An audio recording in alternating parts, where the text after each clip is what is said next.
Dwight Eisenhower interviewed us, and he said, "Boys," he said, "you're going into something." He said, "But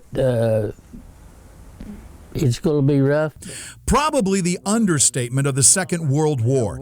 E.T. Roberts, part of the 29th Infantry on D-Day, was on a landing craft, crossing the English Channel in high seas. I mean, ships, you could walk across them as far as you could see.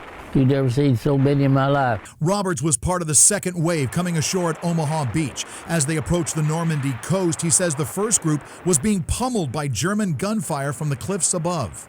When guns sitting in it and go back and forth like that, just right out across the water, just like that.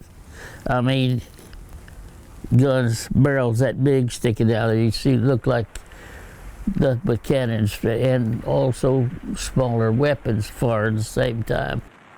Roberts was the first one off the ramp and fell into the water, the weight of his flamethrower pulling him under. And I never did touch bottom, and I had that flamethrower. That's what like broke my neck. There's so much weight when I hit down there. I just turned it loose.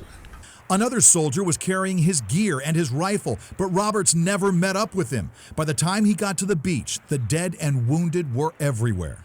The water was solid blood. Oh, I just crawled on the beach, crawled around, and then after I got this boy's gun, it's laid there with his wounded. He can't remember how long he spent on that beach, but said the terror left some soldiers immobile. I can't go, I gotta go home.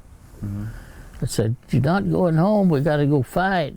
Roberts did get off the beach, one of only a handful of the 70 soldiers on his landing craft to survive. He pushed on over the next 4 weeks until he was wounded and nearly killed when he saved his friend's life at the Battle of St. Lo. The guy next to me said, "Get this guy off my back," and I turned and got him off his back. And when I turned around, hear this and this, it says right down me, and one went off my helmet, one hit me through here, and 3 went through my field jacket.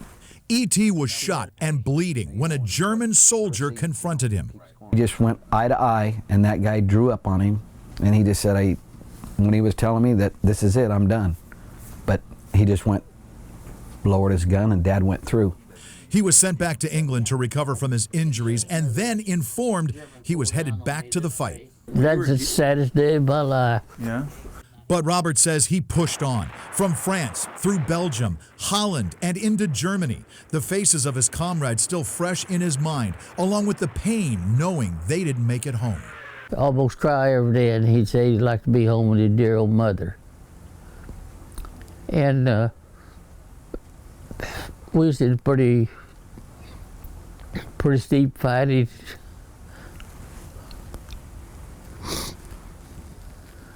I know it's rough, yeah. Boy. It's hard when you see that many die. To serve and fight, that's what I did. I give them all I had. Today, E.T. Roberts is surrounded by family and memories placed carefully throughout his modest mobile home in South Bakersfield. He didn't share stories about his experiences until his kids were out of college, more than 30 years after D-Day. And his son Randy remembers conversations they had while he was coaching at North High School. And I used the word war. We're getting ready to go to war. This is it. And so my dad waited till after the whole game, and he said, "Let's take a walk." And so we took a walk, and he shared with me that don't use the word war or battle in your speeches anymore, because these kids don't know what war is all about. It recognizes the 75th anniversary of D-Day. The folks at Honor Flight presented E.T. with a commemorative coin this week to mark this somber anniversary.